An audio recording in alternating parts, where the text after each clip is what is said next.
Midas. Bacchus, rejoicing in the safe return of old Silenus, once his guardian, granted the king to choose his heart's desire, a choice that seemed a boon, but proved a bane. So Midas chose a sorry choice, ordained that everything I touch shall turn to gold. The god indulged his wish, gave the reward, dire as it was, and mourned a choice so bad. The king departed, happy with his bane, and tried its truth by touching this and that, and scarce believing, from a low oak branch broke a green twig. The twig was changed to gold. He stooped and grasped a stone. At once the stone shone with a golden sheen. He touched a clod. His magic touch made it a lump of gold. He picked ripe heads of wheat, and in his hand he held a golden crop. He plucked an apple. It seemed the gift of the Hesperides. And if he laid his fingers on the pillars of his high palace, lo, the pillars gleamed. When he but rinsed his hands in running water, the water might have cheated Danae. His heart could hardly hold his golden hopes when everything was gold. As he rejoiced, his serving men arrayed a sumptuous feast, and there were splendid wheaten loaves.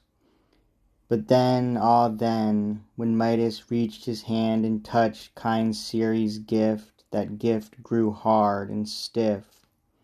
And when with watering mouth he tried to bite the tempting food, he bit but golden flakes. When water filled his glass, behold, between his lips there flowed a stream of gold. Aghast at his grotesque calamity, so rich, so wretched, he would fain escape his wealth, and hates what was but now his hope. No plenty can relieve his hunger, thirst burns in his throat. Justly the loathsome gold tortures him, and with hands upraised he cries, "Grant pardon, Bacchus, Father, I have sinned. Have mercy, I beseech thee. Hear my prayer, and save me from the curse that gleams so fair." The gods are kind. Bacchus, the sin confessed, restored him and discharged the pact and pledge. And lest, he said, you stay bedaubed with gold, your foolish choice, betake you to that river that girdles mighty Sardis, and ascend the Lydian hills against the tumbling stream, up to its source, and where with fullest flood it issues foaming, plunge your head and body, and in its waters wash your crime away.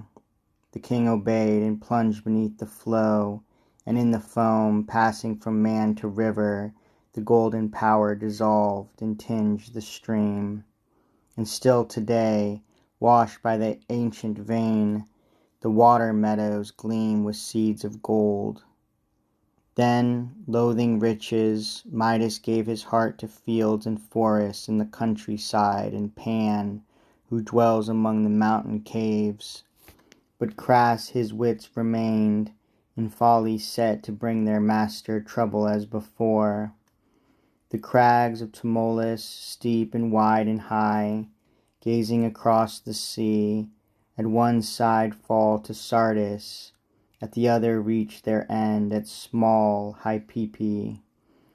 There Pan sang his songs, flaunting among the gentle nymphs, and played light airs upon his pipes, and dared to boast Apollo's music second to his own.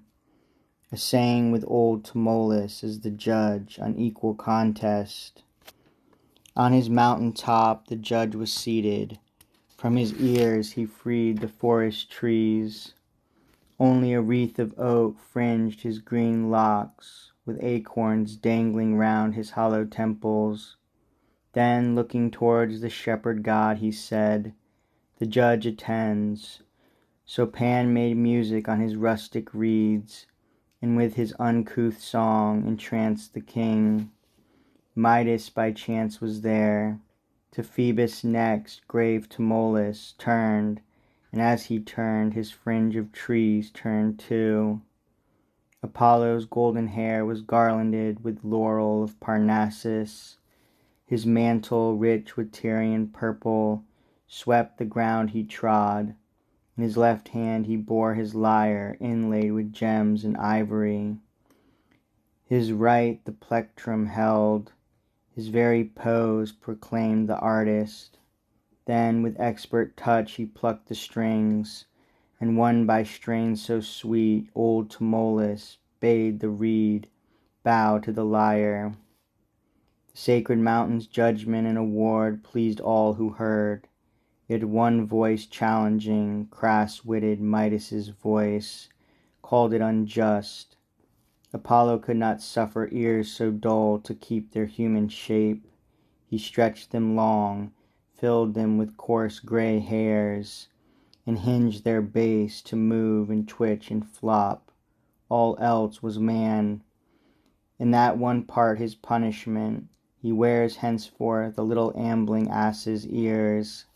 Disfigured and ashamed, he sought to hide his temples with a clinging purple turban.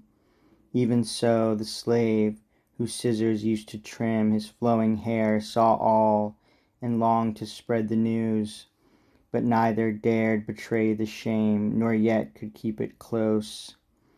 So off he went and dug a hole, and whispered in the hole what sort of ears his master had, and then threw back the earth again and buried deep his voice's evidence. And when the hole was full and smooth, he stole home silently.